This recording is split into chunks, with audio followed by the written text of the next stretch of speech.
The Osun State Muslim community has disclosed that both the President Bola Tinubu-led federal government and the 36 state governors lack the political will to stem the tide of hardship across the country.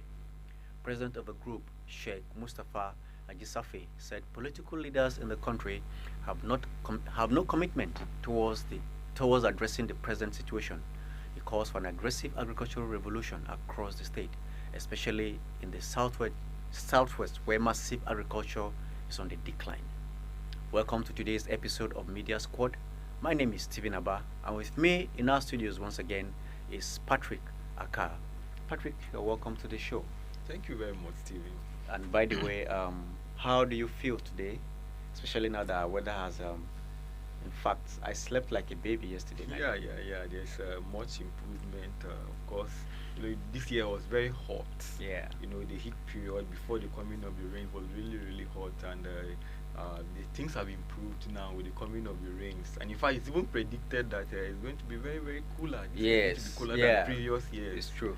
And so a lot of persons have been asked, mostly parents that have, little children, infants, that they should try as much as possible not to expose them to cold and all that. All right, let's delve into why we are here.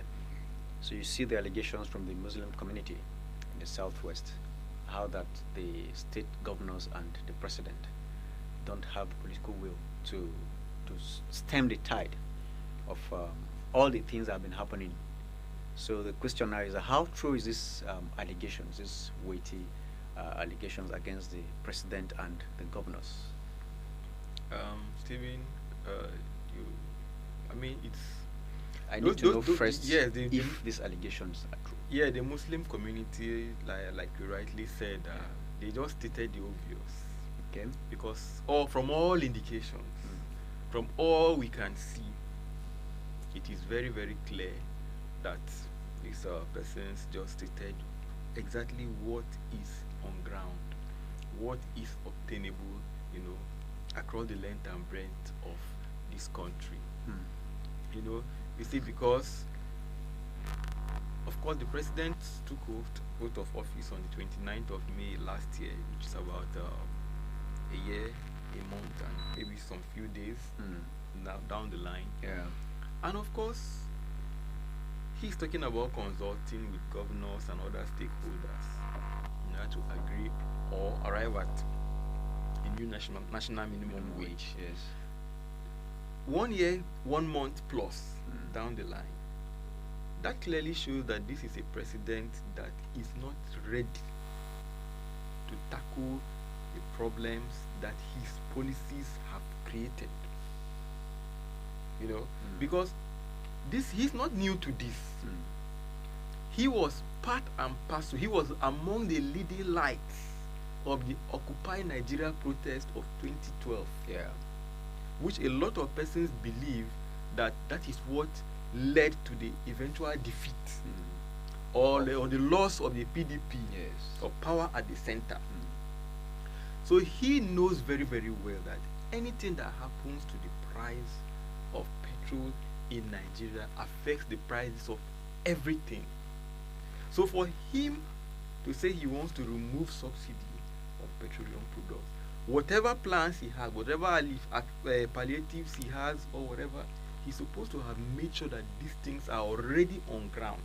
Whether it is, the CNG buses, the CNG program as a whole, it's a very good one. Because the CNG program, we know that we are just getting reports now that it is cleaner, it is more environment friendly, are they working? And all of that, and it is far cheaper. Because Stephen, we come to that. All right. In Kano, for instance, now of recent, there are a number of these tricycle riders who have already converted, popularly called Keke Napep, who have converted their engines to make it compatible with the CNG. Yes. And some of them have testified that just 250 naira worth of CNG can serve them maybe up to like 2 liters. That is fuel worth almost 1.5 can serve. So some of those tricycle riders can afford to carry passengers for a very low amount. Yeah. You see, which is a laudable one. But how many? You talked about if it's working already, right? good now. That one is a very, very huge challenge. That is why we say that these are arrangements that would have been on ground already before removal of fuel subsidy. The CNG, currently there are some persons who have made effort. Over a month, they've not been able to convert their vehicles from petrol to compressed natural gas, that is CNG. That's a very huge challenge. That this thing at this point, before removal of subsidy, that should be a thing that Nigerians should be able to do seamlessly. You just walk into a CNG conversion center, and then within you are attended to almost immediately. So that immediately it's done, you start getting your CNG at a far cheaper rate, serving you, lasting longer than petrol. But I won't heard of a report where somebody said he went in for booking. He was booked 2 weeks ahead. He was supposed to come back 2 weeks from the day he went into the CNG conversion center. He was told to come back in 2 weeks time. 2 weeks later he came, he was given another 2 weeks, which is a month. So why should Nigerians wait that long just to get their vehicles converted, so that they can, move away from petrol to CNG?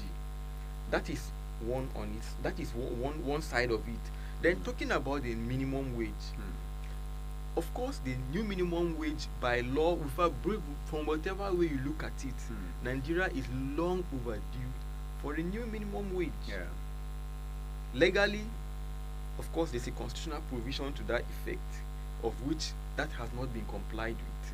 And then, based on the present economic realities, certainly a minimum wage, so a new one is supposed to have been, have been signed into law, but that has not happened. And clearly, I believe these are some of the things that may have made those, members of the Osun Muslim community to arrive at this conclusion that the current political leadership of Nigeria, especially the executive, the president, and that's at the federal level, and of course the governors at the state level, it made them to come to the conclusion that these people are not ready to end this hardship that Nigerians are currently going through. Because definitely, if look at the way they handle issues. What did it take the president and the national anthem to change the national anthem? What did it take them? Almost nothing. Almost no time. Okay, look at the issue of the removal of fuel subsidy. Who did the president consult with? Issues that concern the elites, they do it with little or no consultation. But when it comes to issues that concern the masses, that is when you begin to hear all manner of excuses, all manner of consultations, all manner of committees will be set up. Maybe case not taken. By the time he consults and comes out, we may hear of the announcement of a committee to look at one thing or the other. We keep dilly-dallying, and all of these things, what does it mean? It means that we are not yet ready. They only claim, I've said it severally, I listen to some of these governors and the president, they say you always hear them, we feel the pain of Nigerians. I disagree. I don't agree when I hear, even the president himself, this is somebody who has been a billionaire for decades. How can that man tell me that he's feeling my pain? The pain you are going on, the pain we see on the streets of Nigeria. Somebody who has been a billionaire for decades say that, no, he doesn't feel the pain of Nigeria. So now, why would people in such positions be so insensitive to the situations, and what would justify their continued stay in office? Of course, you know the kind of system we operate in Nigeria still. You know that if in the West or maybe in some other climes, you would have seen a lot of protests by now that would have led to a resignation of over 90% of the people we have in office today governing this country. Would have had those kind of protests. But here we are in Nigeria. We have this, there's this disagreement even among the followers. The moment a particular group of people rise up and say, no, enough is enough, we can no longer take this, for one frivolous reason or the other, out of political affiliation, Yeah. ethnic or religious affiliation. Yeah. Some other persons will rise up to counter the agitations of the order, whereas they fail to understand that insecurity, poverty, and all that don't know religion. Yeah. They don't know tribe. Mm. You can't walk into a supermarket and then the person selling will tell you, are you a member of this party or that party, or do you speak this? Is this a language you speak, or is this one you don't speak, or is this what you worship or where you worship? No, nobody will ask you that. It is the amount that everybody will pay, the amount that any other person will pay, that even yourself will pay. Of course. You see, so these are the things that Nigerians need to understand, that once there is a problem, that problem knows no religion, it knows no ethnic group. It's a problem that affects everybody, and all Nigerians must put their hands on deck and retake their country, because we must agree. Some days ago we were celebrating Democracy Day, June 12th or so. Celebrating Democracy Day. Of course, this Democracy Day was even a very special one. Why was it special? Because we were celebrating Silver Jubilee, 25 years of of uninterrupted democratic rule. And a lot of questions were asked, that how well have we fared? What has democracy done for Nigeria? Some people were even questioning the rationale, that what has democracy done for Nigeria, for Nigerians to be celebrating it after 25 years. So these are some of the issues that we as Nigerians, that the Nigerian people must really come together and find a way, because of course there's a consensus that this country is not being well governed. In fact, even to an extent, I can say that I have not seen a nation on the face of the earth as badly governed as Nigeria. I have looked around nations where you have, even nations where you don't have democracy in place. I have seen Russia. I took a look at North Korea. I took a look at Guatemala, Venezuela, Nicaragua. These are countries that they are being accused of all manner of misgovernance and all that. And I can say to an extent, these nations have leaders that are sensitive and responsive to the yearnings of their people. These are leaders I can see that, yes, these people really have, to an extent, they have the interest of their people at heart, more than the leaders we have in this country, where we say we are practicing a democracy. You hardly find a leader in some of these countries come up with policies that will cause so much pain on the people like this. I've not seen this. I checked Russia and I never saw it. North Korea, the same thing. Venezuela, the same thing. Honduras, the same thing. These are countries that people are being accused of having dictatorial regimes and all that. But you don't find these kind of things in those places. So it's high time Nigerians must identify some of these things and come up and say enough is enough, though peacefully. I think I will recommend what is happening in Kenya.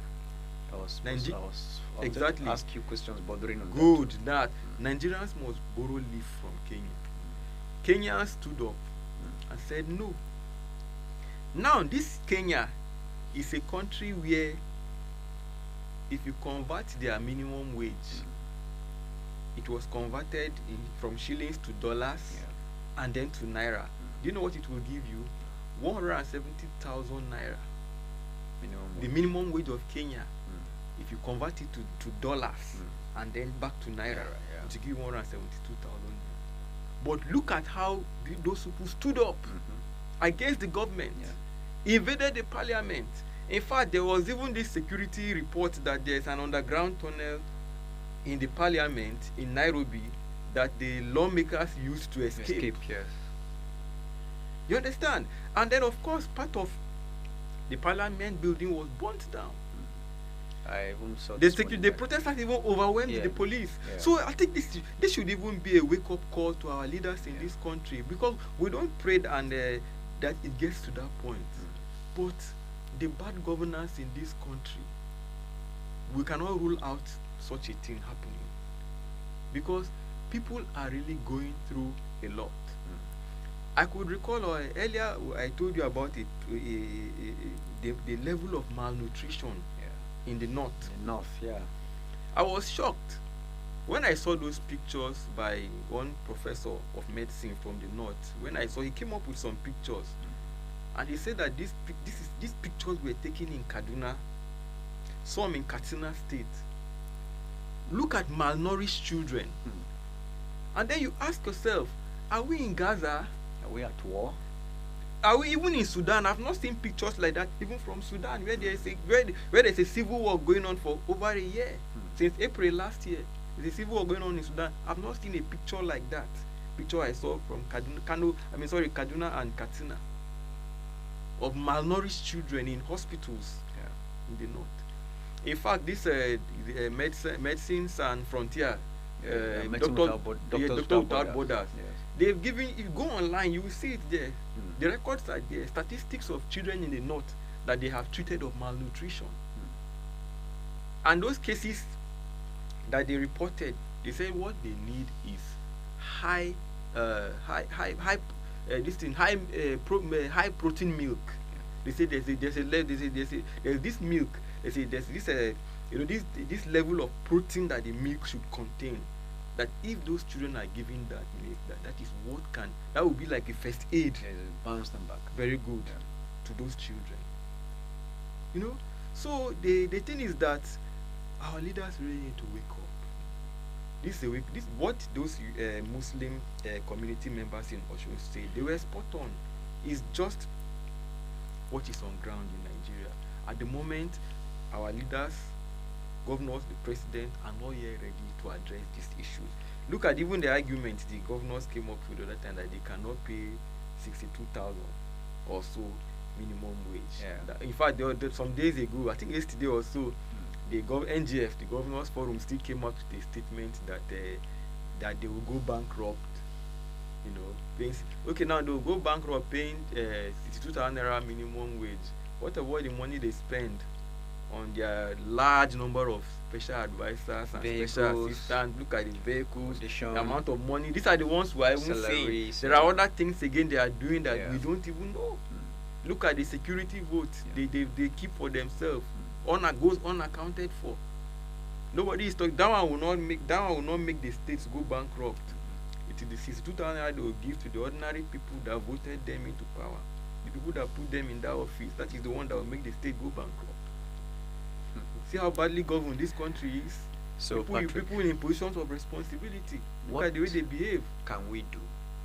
Because you see, if nothing is done about it, status quo remains. Yes. So, and when you say what can we do, you are not asking government to do something about it, because the average Nigerian has been shouting. I told somebody that I can't remember myself enjoying in this country, if you know what enjoying means in the Nigerian palace. Yes.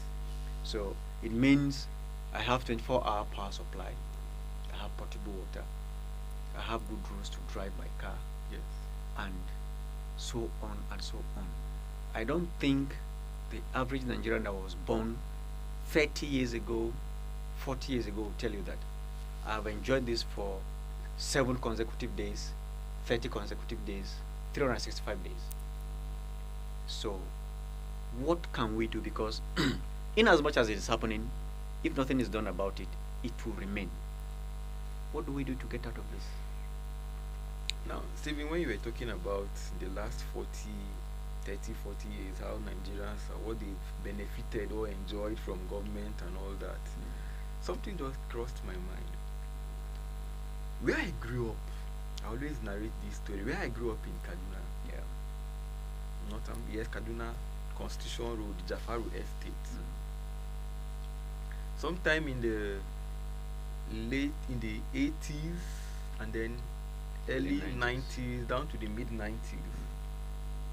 Sometimes when we used to stay in the house sometimes 6 months, uninterrupted supply of public water. Do you know that how many state capitals today, 36 states of Nigeria, can they boast of tap water? No. Today, I'm not talking about other towns. I'm talking about state capital, 36 of them. How many of them can boast of pipe bomb? Not even in the FCT. 80s, 90s. So are we making progress, for God's sake? When I visited that same where I grew up, where I spent the first 20 years of my life in Kaduna, when I visited that place sometime, I think around 2008, 2009, I don't know where sincerely I broke down in tears. And you know why? I saw these water vendors, popularly called Merua. I saw them in that estate. And I asked, is this the same estate I grew up? Is this where I was born and brought up? I didn't know when I started shedding tears. Are we going forward in this country?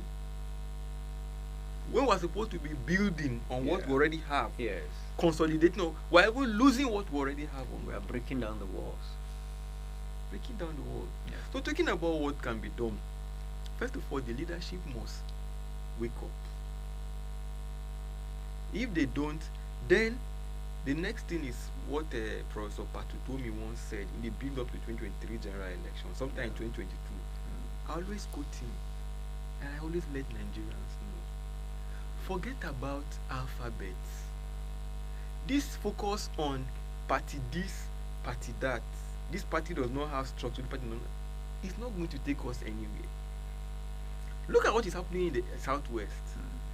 You find persons from SDP, from ADP, from ADC, from all manner of parties winning elections. Why? Because the focus is on their plans, their programs, their policies, capacity, competence, integrity, antecedents.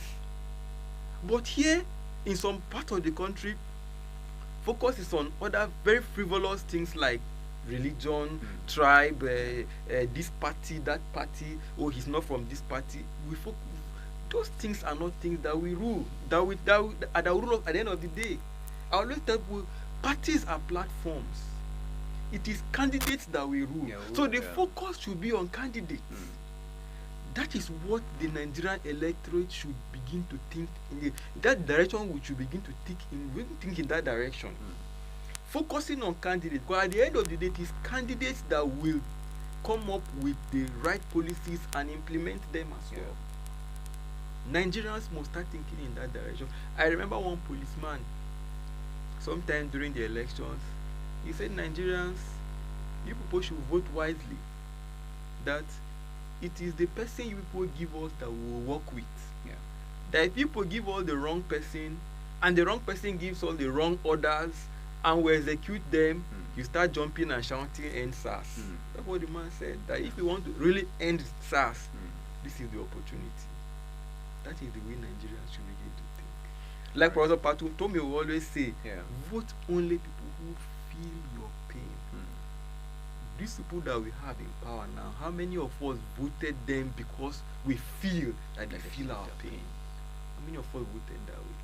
Even I can tell you that over 90% of Nigerians did not vote this current crop of leaders because they feel their pain. They voted them for certain. Okay, now look at Stephen. Look at elections will be coming up in the US.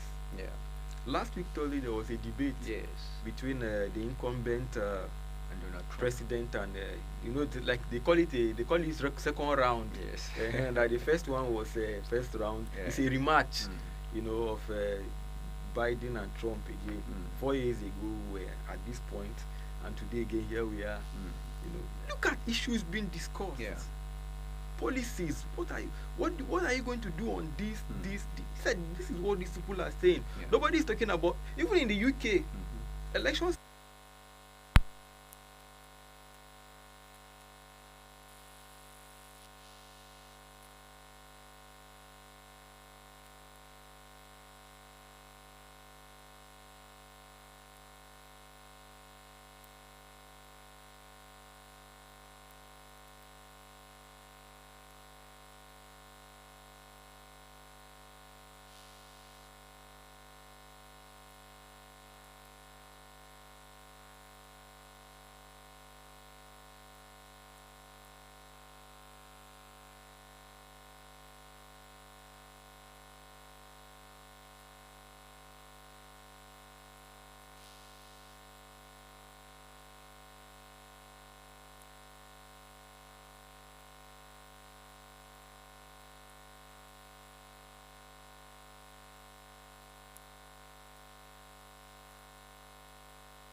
joining us. This is Media Squad on the New Television. The United Nations and the United States of America on Sunday condemned Saturday's bomb attack in Tashan, Mararaba, Goza town, Borno State, claiming the lives of at least 18 persons. The attacks carried out by suspected female suicide bombers struck a wedding, a hospital, and a funeral in Goza, a town near the border with Cameroon. According to the Borno State Police Command spokesman Nahum Daso, on Sunday, 3 blasts took place on Saturday in Goza. President Bola Tinubu, in a statement Sunday by the presidency, said his administration would redouble its efforts to ensure that those who trouble the nation, dispatching precious lives and disrupting law and order, are completely removed. Patrick, when I saw this story, it was saddening. I recall that a few years ago or some years ago, a suicide bombing almost left the arena. This is the first this year. Yeah, so for this to reoccur again, I was beginning to think about a lot of things, because this happened during a funeral gathering, in a wedding, and in the hospital. So where are we safe? These are the questions that have been bothering me. And condemnations. We've been having so many condemnations. This will come and say, I have condemned this. Merely condemning it is not the issue here. Something needs to be done about it. So have we seen more than this, Patrick? Yes, you see, the thing is that holding people to account is very, very important. Yeah. If care is not taken, maybe nobody will be held to account over this particular incident. Because to me, I feel that by now we should be able to nip some of these things in the bud. Yeah. I don't know that maybe some level of complacency has stepped in. Maybe the security, those in charge of security in Borno State have this feeling that maybe this cannot happen again. But they are supposed to know better. I could recall during the tenure of the former president Muhammadu Buhari, when the then Minister of Information and the Special Assistant on Media, Garba Shehu, the Special Advisor on Media, Femi Adesina, we were always coming on air to say, they were always qualifying the degrading of Boko Haram. We have technically defeated them, we have technically degraded them, we have done this, we have psychologically, we have emotionally degraded. They kept on qualifying how they have degraded Boko Haram. And some of us kept saying this, that these terrorists don't like that. Because the moment you make that statement, they too want to make their own statement. Yes. And it is the masses that will bear the brunt. Because the moment you say you have degraded Boko Haram will want to tell you that you are a liar. And how will they tell you that you are a liar? It's by attacking. They will launch an attack to let you know that they are still alive and well. They still have the capability to inflict pain and destruction, and render whatever your claims as useless, so to speak. So these statements, like I said earlier, that we've always been warning these people that no, don't be making this statement, because the moment you make this statement, these people will come out. There'll be a counter. So the thing is that at this point in time, these people have come out. They have made this statement. So in other words, this is a clear message to the federal government of Nigeria that it is not yet Uhuru. The time to relax has not come. These people are still active, because if they can launch an attack like this, young girls in their early 20s, according to the reports from both the police and the Director General of the Borno State Emergency Management Agency. These are young ladies in their early 20s that were used to carry out these attacks. So that is to tell you that a lot of radicalization is still going on. Because where were those young girls from? What made them to do what they did? Ordinarily, like I've listened to some psychologists, they say that a normal human being would not just get up and do a thing like that. A lot of things must have gone wrong with that person. That person must have been worked on. Yes. That person's psychology must have been worked on for the person to have the courage to embark on such a suicide mission. You know. So what this whole thing means is that we need to go beyond this condemnation. We need to walk the talk. The president has said he's going to flush them out. Okay. Let him do that. Let us see that. We don't need to hear it. We don't need to hear it. Because I could recall when Buratai was always, we used to condemn most of the statements of Buratai. We are not a lecturer. We are not here to analyze the problems for us. We are not here to tell us what the problems are. We already know the problems. Solve it. That is what we want. Solutions.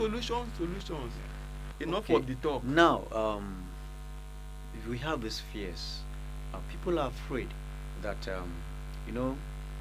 terrorism is not just a block. They operate in cells. When you activate a cell, this is what you get. Are we Nigerians supposed to be, are we supposed to sit back, or we're expecting more of this because we don't really know what they're trying to say? Because a long time, suicide bombing was not part of the modus operandi for a long time now. Then all of a sudden it's coming out. Are we supposed to be afraid that cells are being activated? Yes, Stephen, Nigerians need to be afraid. Why I'm saying this is because I always emphasize deterrence. If measures to deter these people are not put in place, I'm afraid we'll see we're back to where we're coming from. You need to let these people know what is the logic of deterrence. If you strike, I will strike you. If you do this, will be the consequence. This is the logic of deterrence. We must let these people understand this.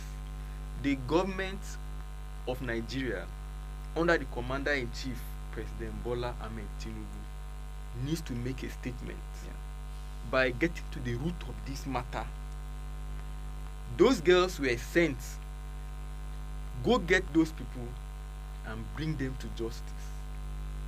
That is the point we are now. Not issue of this man is repentant or no.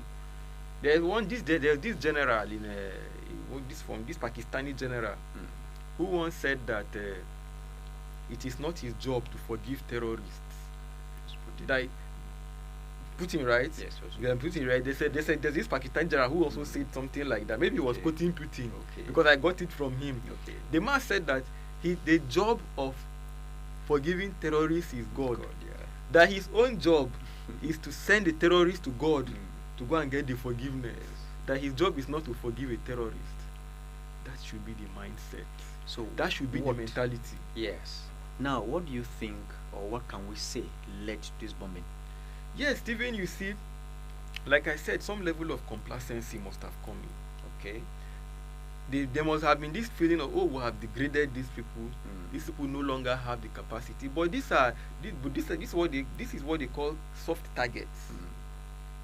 A lot of persons have been describing it as cowardly acts. Even the chairman of the Governors Forum of the Northeast, Governor of Gombe State, Inwayaya, came out, and almost all the condemnations, the former vice president and the candidate of the PDP in last year's election, Atiku Abubakar, the president, the United States mission in Nigeria, of course the United Nations, Amnesty International, they've all described it as cowardly act, because these people no longer have the capacity to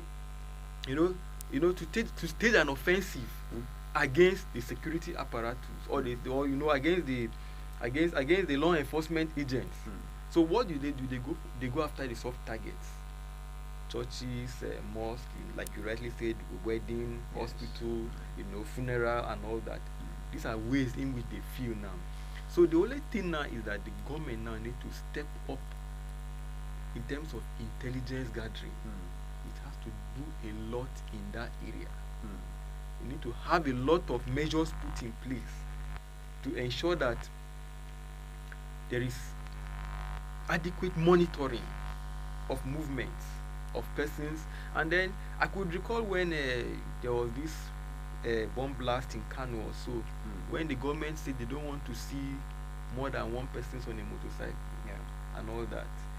Well, while some of those things may violate certain customs and all that in certain areas, but I think that it has gotten to a point that certain desperate measures need to be adopted, at least in the interim, while maybe the government sees how it can get in relevant technologies in place to ensure that people are well monitored.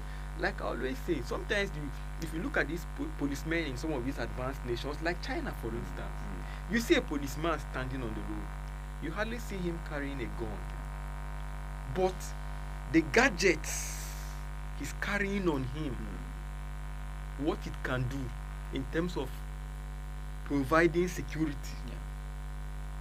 can do what more than 10 guns can do. The technological gadgets he's carrying on him, because how do you the best way to prevent a thing like this is making sure that it doesn't happen at all. You know, because if, let's say, any of those girls approaches the security men, even if you say you want to take her out, you want to neutralize her, but even yourself, you are not safe. So the best way is to make sure that she doesn't even come close. In fact, we don't have a case where a young girl or anybody at all can embark on such suicide mission. Okay, so what do we do? How do we get out of this? Yes, Stephen, the first thing, like I always say, kinetic. Wrap up now. Yes, kinetic and non-kinetic measures. You know, first of all, of course, sometimes they say the carrot and the stick approach. This is a clear indication that a lot of radicalization is still going on in that part of the country. You know, so government need to do a lot. Parents need to do a lot. Even the clerics, the Islamic clerics, need to also up their game in this area of de-radicalization. See how they can. I could recall President Muhammad Buhari then, when he was declared winner in 2015, before he was sworn in, when he was president-elect, he described this version of Islam that promotes terrorism and this kind of violence on a large scale. He described as a perverted version of Islam. So Muslim clerics have a duty to let Nigerians, if it is true that their version of Islam is perverted, then the real ones must come out and even at the cost, even if it will cost them the cost. I know that it will be a very big risk for them to come out and be preaching against the kind of religion that these people are preaching, that is making them get these recruits. I know it is going to be very, very risky. In fact, some of them have even lost their lives, and some will do. But I feel that it's a sacrifice worth making.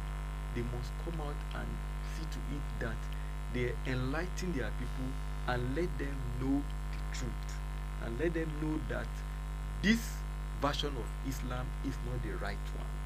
The one that makes people go out to carry out this kind of suicide mission. They must be made to understand that it's not the right version.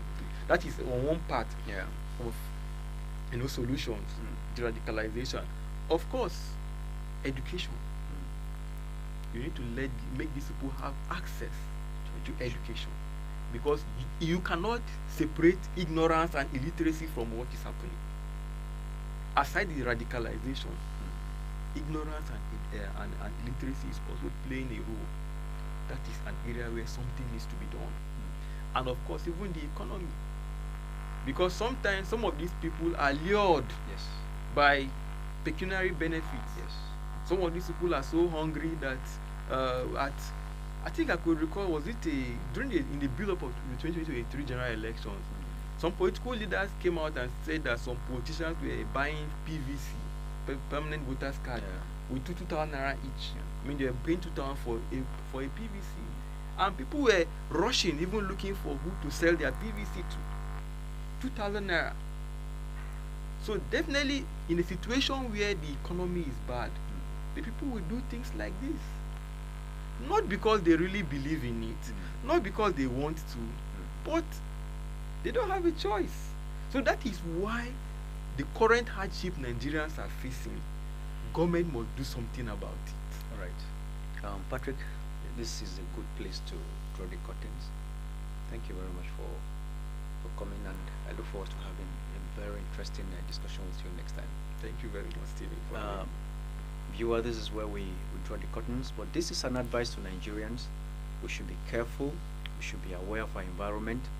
Anytime you see something that is suspicious, report to the nearest security outfit.